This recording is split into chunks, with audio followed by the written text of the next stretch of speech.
Hello everyone, welcome to this evening's episode. It's electricity tonight. We're going to look at the core concepts behind electricity and some of the fundamental principles that run it. We're going to try to get to some equations at the end and actually get into some proper physics. But tonight's episode, very much a primer, because if you can understand what's going on in electricity, then you've got a better chance of getting it. This is a huge section of the GCSE course, so let's get cracking right away. Okay, so start with what electricity is. Electricity is fundamentally the flow of charged particles from one place to another. And in the process of flowing from one place to another, they will carry energy. And we call that electrical energy. Now, normally speaking, if we want moving charges, we need to find our way into metals, because they do metallic bonding. Now, there are some fringe cases where you look at charged gases, for example, inside a nuclear fusion reactor and in certain semiconductors. But we're going to concern ourselves with the bread and butter of electricity, which is the metal structure itself. Okay, so if we want, you should be familiar with this diagram already from your chemistry, which is the structure of a metal. So if we have a single positively charged nucleus, and we fire a whole pile of those into a kind of nice lattice structure, a line structure in this case, okay, with a load of them one after the other, then what we have is a series of positively charged ion sections. All right, now that's a problem because they would repel each other and shatter the whole thing. But that's not the whole story, because flying around in between these are a whole pile of little electrons. Now, whilst this looks pretty static in the diagram, and these are little minuses, they're little negative charges, in reality, these electrons are buzzing about all over the place, traveling in random directions, some up, some down, some left, some right. But because there's so many of them, on balance, there's as many in any given place as there are anywhere else, and they completely balance out this positive charge. All right. Now, we've got to get in our heads clear what charge is. And that's quite a difficult thing to describe. It's a bit like describing what mass is. It's something that things have. Charges are essentially properties of certain particles that cause them to either attract or repel other charged particles. And we label them positive and negative in a way that positive will repel positive, negative will repel negative, but positive and negative will attract each other. So if I can get myself in a situation where I place a very large negative charge, like that, at this end of my metal, because these electrons are not tightly struck to any of these positive kind of ion bits here, these electrons will find themselves repelled away. And we can magnify this effect greatly by putting a positive charge at the other end of this process, which will actually draw them in. So the first question you might be asking is, well, why doesn't this work for the positive charges as well? Why don't the positive charges travel to the left on my diagram and not and be repelled away from the right? Apologies for the stutter.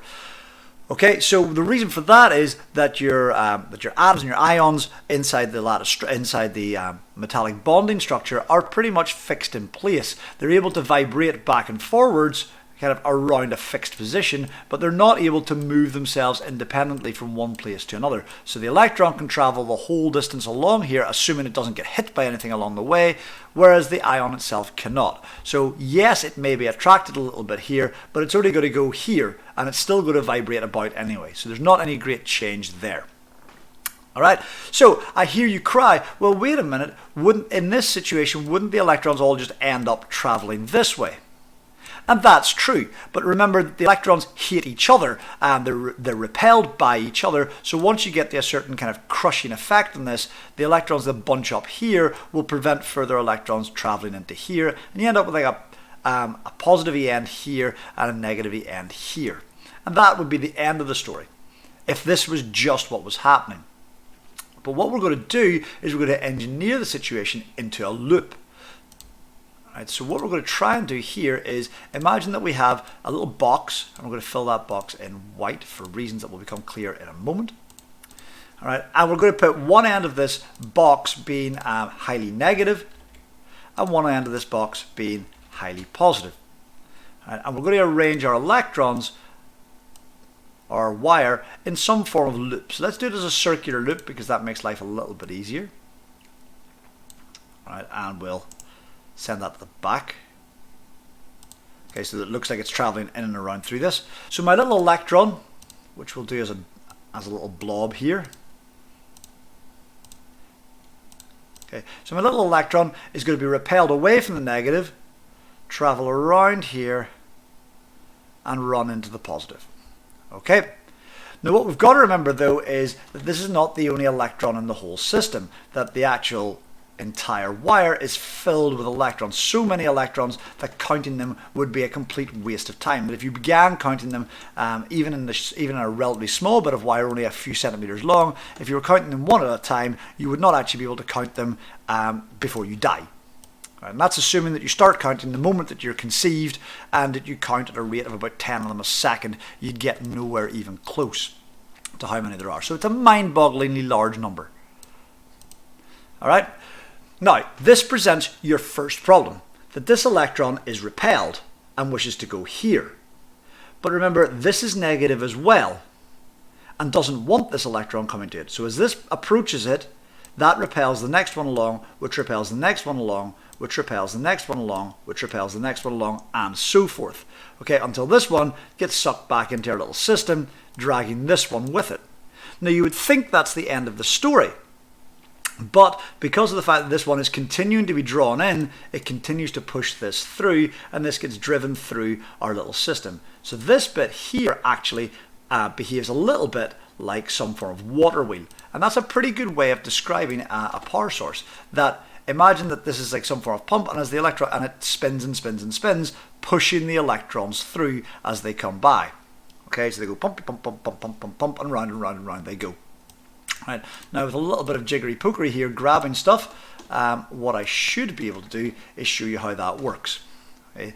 That in the process of, if I actually start this thing running, what we should get is that the electrons get repelled away from the negative. So watching this one, it pushes the other ones round, and as a result the whole system moves round and round and round and round and round and round and round. Okay, just like this.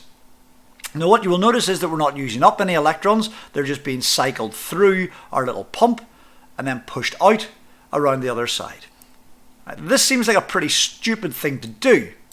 Like, why would you want to push electrons round and round and round in a circle?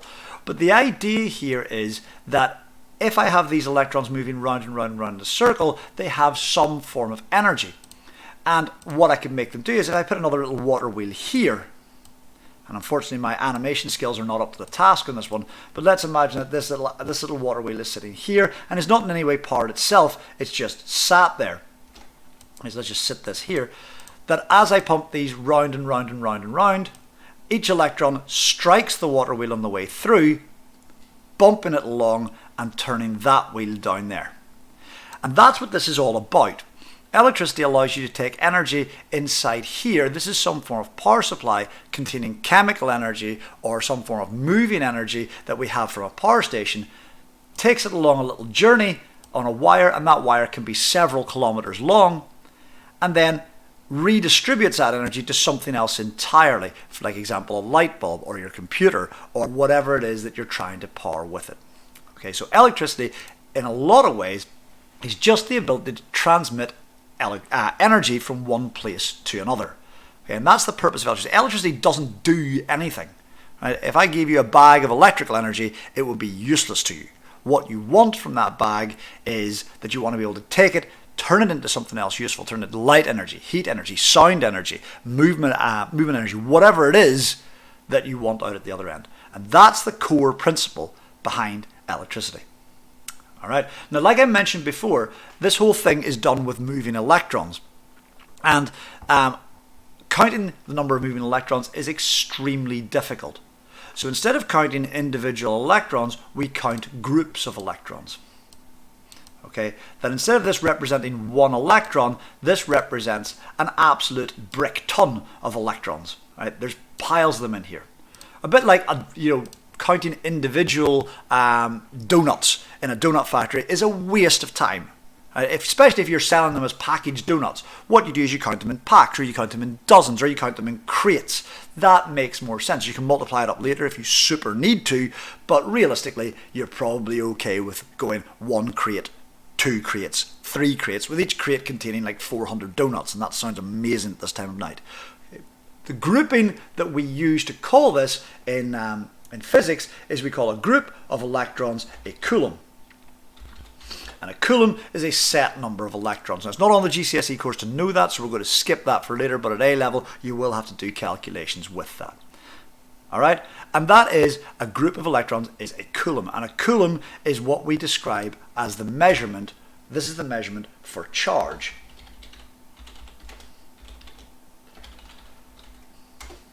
Okay? And it's got the abbreviation C, which is kind of handy. Okay, so instead of saying we've got 1 electron, we've got 2 electrons, we've got 3 electrons of charge, what you say is you have 1 coulomb, 2 coulombs, 3 coulombs. Okay, it makes the numbers easier to deal with, makes the calculations more interesting to deal with, and it stops you having to use ridiculous piles of standard form units. That's all it's for. Okay, so this is charge. And moving charge transfers energy from one point to another in the circuit. I hope we have that. Now, we don't use this diagrammatic form. What we use is we use this type of diagrammatic form. And anybody who's done physics at any stage has seen this before. This is what we call a cell. All right, with the big stick here representing the positive side of our cell, and the little stick over here representing the negative side of our cell. And the electrons will be repelled out of the negative round to the positive. Now, to keep our diagrams nice and neat and crisp and clean, we only ever draw wires, or we very rarely otherwise draw diagrams. We draw them with straight lines. Okay, it keeps things neat, crisp and sweet. Okay, and anybody who is a real big fan of symmetry is going to find that diagram unappealing, so we'll just fix that up a bit. I don't think that's any better. There we go. And connect that up. Okay, so what's going to happen is my little coulombs are going to come out of this negative side here, and we'll continue colouring them red because we're going to change that shortly. They come out of the negative side, travel round, and are forced around into the positive side, carrying energy with them. And that's what this is all about. Okay, so out of the negative, round to the positive. So electrons flow from negative to positive. Makes sense. They're repelled from the negative, they're attracted to the positive. Unfortunately, the phenomenon of electricity was discovered before we actually understood the underlying subatomic particle physics that was going on behind it. So instead, when it was originally discovered, the belief was that there was something flowing from the positive side around to the negative. And let's colour that green. And what was conceptualized was the idea that something came out of the positive side, these coulombs flowed out of the positive and round to the negative. And that persisted for ages and ages and ages. Piles of circuit diagrams were drawn that way. Lots of things were invented with that idea. And it's wrong. Okay, it's absolutely wrong, but we've kept it.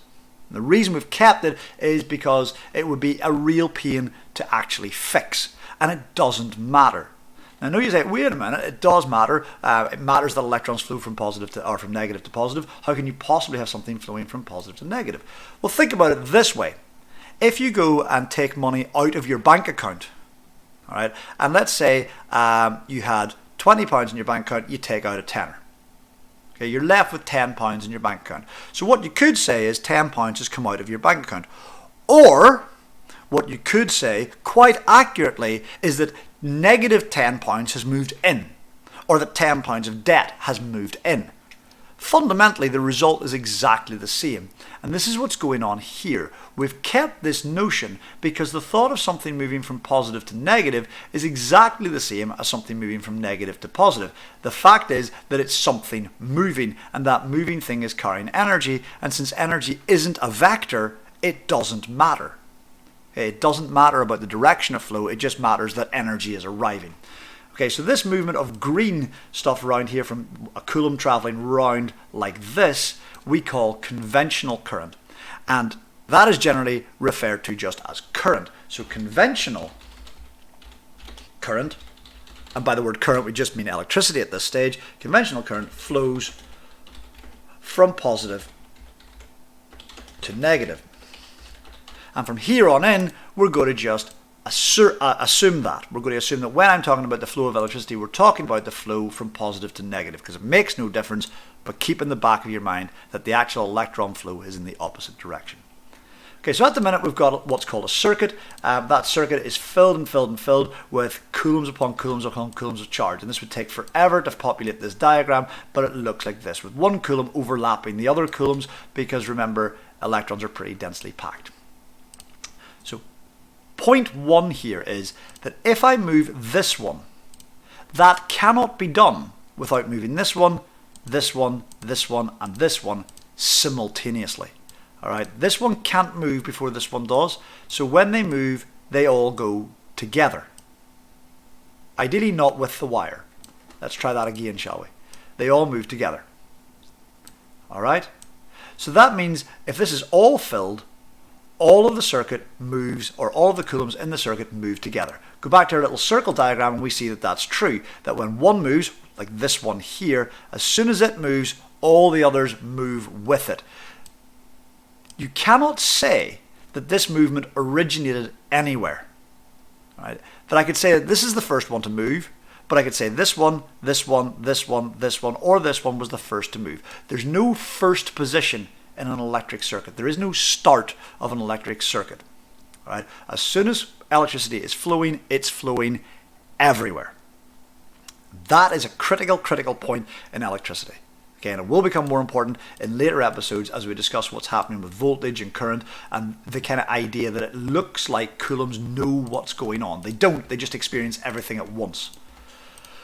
Okay, so let's get on to some slightly more key ideas. So this is a cell. Rarely you'll see this, very rarely. What you'll normally see is a couple of these knocked together. Okay, like this.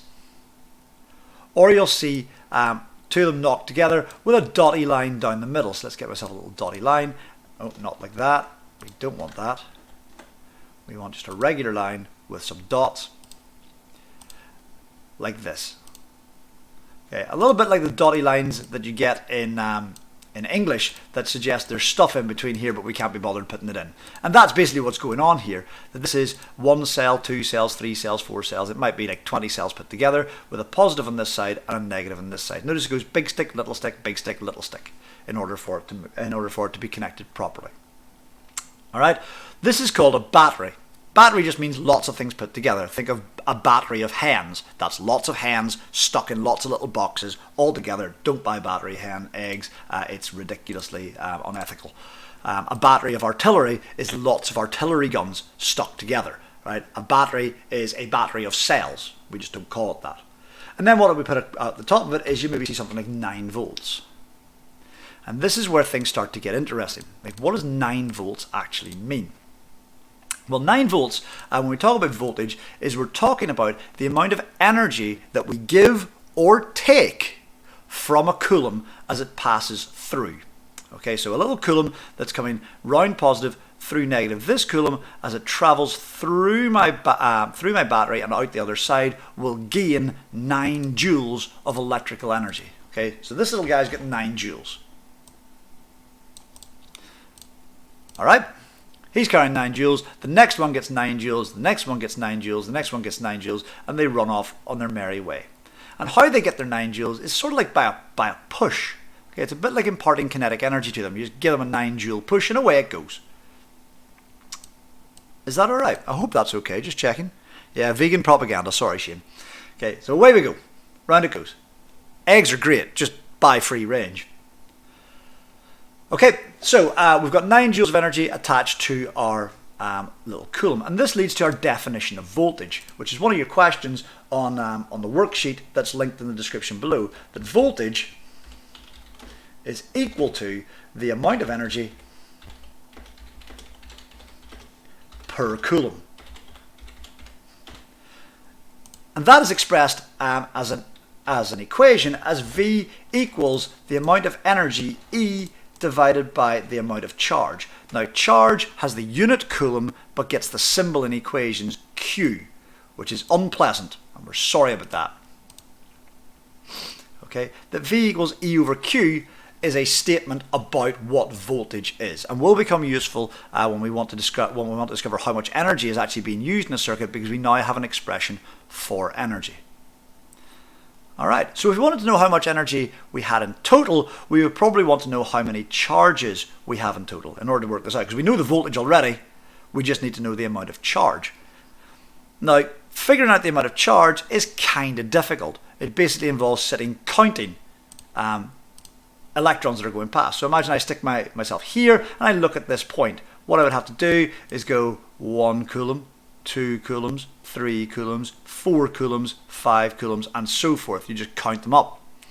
And that's difficult to do because there aren't too many instruments that actually do measure that. What we do have though is something called an ammeter. An ammeter measures current. So it's a good idea to define what that is. What we're talking about in terms of current is we're talking about the flow of electricity. Okay, so current, not a strict definition of this, but current is the flow of electricity. And now if we wanted to measure the flow of water, what we'd probably want to do is we'd go, right, well, how much water is there actually traveling past, and how fast is that happening? Okay, so I could have 10 tons of water flowing past, but it's taking like 40 hours to do that. That is a completely different situation to 10 tons of water flowing past in a quarter of a second. Right? The flow is different there. So the time matters here.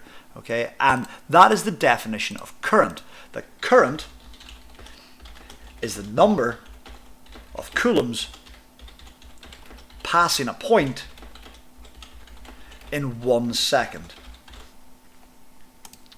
Alright, now this is expressed mathematically in a kind of horrendous way as well, because the symbol for current is I.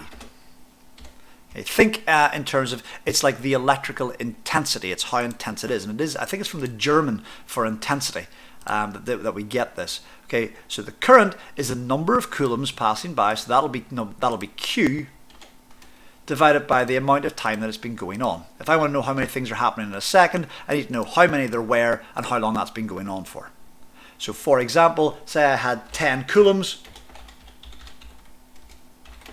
in, let's say, 2 seconds. I'm going to go 5 there, we'll do 2. Okay, 10 coulombs in 2 seconds. What's the current? So we simply substitute that into the equation. We get I equals 10 coulombs, so that's a charge, remember, because it's measured in coulombs, and a time of 2 seconds. And it is important that we have our things in seconds, because current is defined as the number per second. So watch for questions that say, minutes, hours, whatever. Okay, and that gives me my current, I, is equal to 5, and this is measured in amps. Okay, or occasionally you'll see the word amperes. Now thankfully we can abbreviate that to just 5A. Right, so 10 coulombs in 2 seconds is equal to 5 amps. I hope that makes sense. Now if we want to know about what's actually happening in our circuit, how much energy is being delivered in this circuit, we're going to need to know, first of all, how much voltage there is, so how much energy has been given to each coulomb, and then we're going to need to know how many coulombs are passing in a second. Once we have that information, we're in business. We can work out basically everything else from that. All right, and we're going to do that with just a little bit of simple maths. That we have I equals Q over T. We're going to rearrange that into Q equals IT. And we had the equation back here that V is equal to E over Q. All right, we could write that therefore as E equals VQ.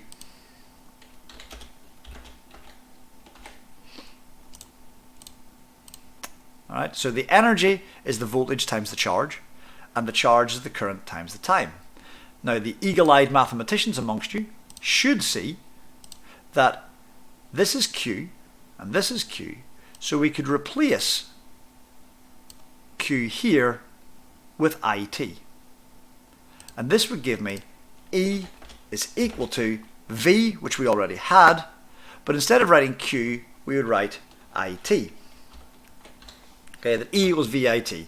Much more usefully as E equals ITV, because that's slightly easier to remember, the name of a channel rather than anything else.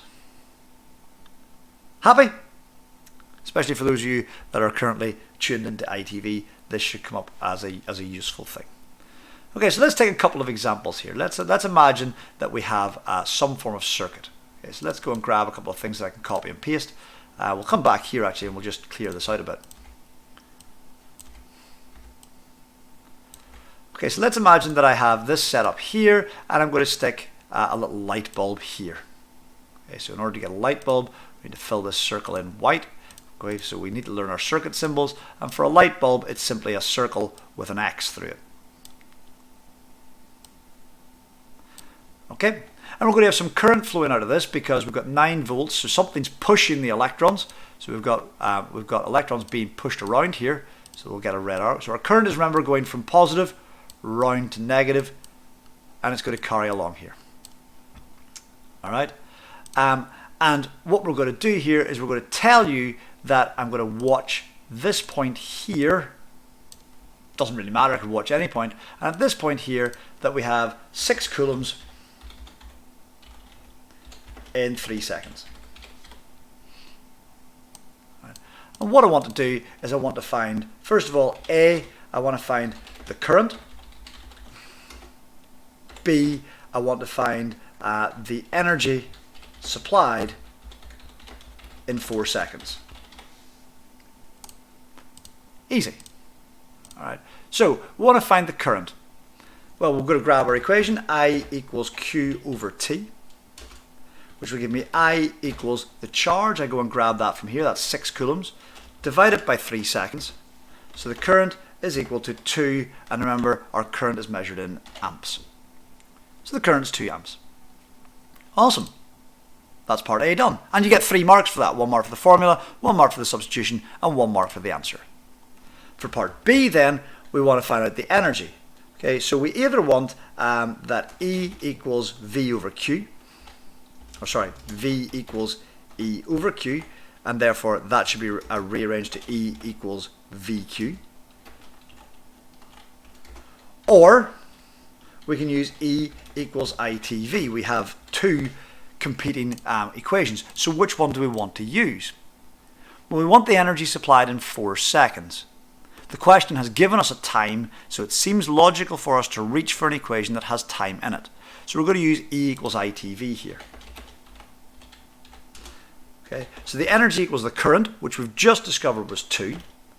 The amount of time that it's been going for, which is 4. And we're going to multiply that by the voltage, the amount of energy per coulomb, which is 9. So E equals 2 times 4 is 8, times 9 is 72 joules. Right. And the big question here is, where did that 72 joules go to? Well, the 72 joules can only go to one place. If we assume our wires are perfect and therefore are not generating any heat or friction, which is a reasonable assumption for small circuits, then we can probably conclude that that 72 joules has been turned into light and heat in our light bulb.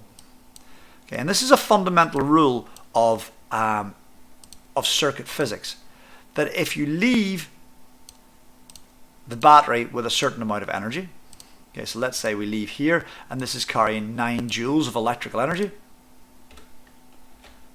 then when we arrive back at our battery, no matter what's in the way, we will arrive back with 0 joules of electrical energy. And if that's not the case, you've got what's called a short circuit, and we've got problems. Okay, we've got a short circuit there. If we arrive back with energy, then that energy's got to be given out as heat in the wires, and you've got a fire risk happening there. Okay, so 9 joules came out, 0 joules came back, which meant that 9 joules per coulomb came out of this. So 9 joules per coulomb. We don't write joules per coulomb, we write volts. And this is what we mean by the voltage of a bulb. So if I have a 9 volt supply up here, this bulb here will have 9 volts coming out of it. Okay, it'll be using 9 volts. It'll be using up 9 joules for every coulomb that comes through, because that's what it was given. If it was given 3 volts, it would be using 3 joules per coulomb when it came down here, and you would see that the bulb was visibly dimmer. Okay, but getting less energy, it'd be getting less energy per second, and therefore you would notice that difference. Okay, and if you provide it with too much energy, your little wire's going to heat up, it's going to melt it, it's going to destroy the whole system. Okay, that's it. That's your basic core concepts for electricity. Next time, we'll take a look at what happens when we put other objects in there, what are the differences between series circuits and parallel circuits, and how we get our equations to work there. And life becomes a little bit more complicated. But always keep in mind that a coulomb is carrying energy. That energy is the voltage that was given there, and that's what it's got to truck around the entire circuit. Your current is your flow of electricity, your intensity of electricity. It is the number of charges per second. Okay, thank you so much for tuning into this. I hope this has been useful. Can you leave a comment below if this was useful, or even if it wasn't? I'm always open to suggestions. If you haven't hit like on subscribe, please do so. It makes me happy seeing the numbers go up. This is a non-monetized channel. I don't get anything other than a general feeling of happiness from doing a good job. All right, folks, thank you so much for tuning in. It just remains for me to say, don't forget that physics rocks. It's true.